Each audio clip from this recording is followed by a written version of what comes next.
I was shocked to hear of the death of television presenter Caroline Flack. I didn't know her, but I didn't have to. There were plenty of stories dissecting her relationships, her wardrobe and her career.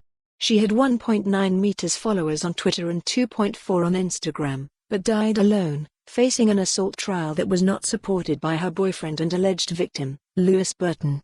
She had been sacked from Love Island, a show she had fronted for 5 years, and vilified by the tabloids, who as of Sunday were furiously backpedaling, deleting stories and tweets which many believe led directly to her suicide, a move known in the media as a reverse ferret.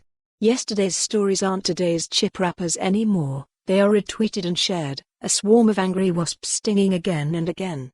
The result is public shaming. This is cancel culture. And it has to stop. Underneath the celebrity, people forget celebrities are human too. Caroline, like others before her, became almost dehumanized by the Twitter lynch mobs who took so much pleasure from attacking her.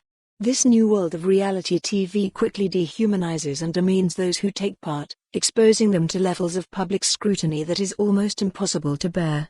This goes right back to the beginning of reality television, with Big Brother's Jade Goody the figure of hate.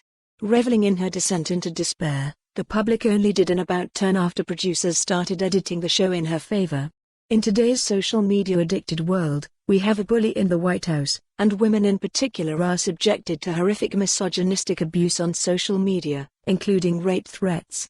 The same people who criticized Caroline are finger-pointing and hand-wringing, naming ITV, the CPS, even specific journalists, fairly or unfairly, for the manslaughter of a much-loved celebrity.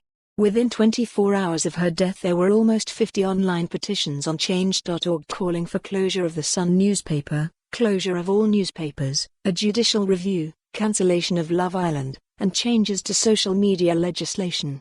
One petition for a government inquiry into the British press has gathered more than 61,000 signatures. Her management company has blamed the CPS, rather than the show that has seen 3 of its stars take their own lives, and also write them rather large checks. This is a terrible tragedy, but it is not the fault of the CPS. She would have been given a fair trial by an impartial court, and would have had access to defense counsel. If we declined to prosecute anyone who was distressed by the charges, no one would ever go on trial. The Crown Prosecution Service has rules, set out in the Code for Crown Prosecutors. These guide its lawyers to a decision on whether or not to pursue a case. The first is evidential: is there a realistic prospect of conviction? Clearly, in Caroline's case, they decided. For more on this story, visit the news article link.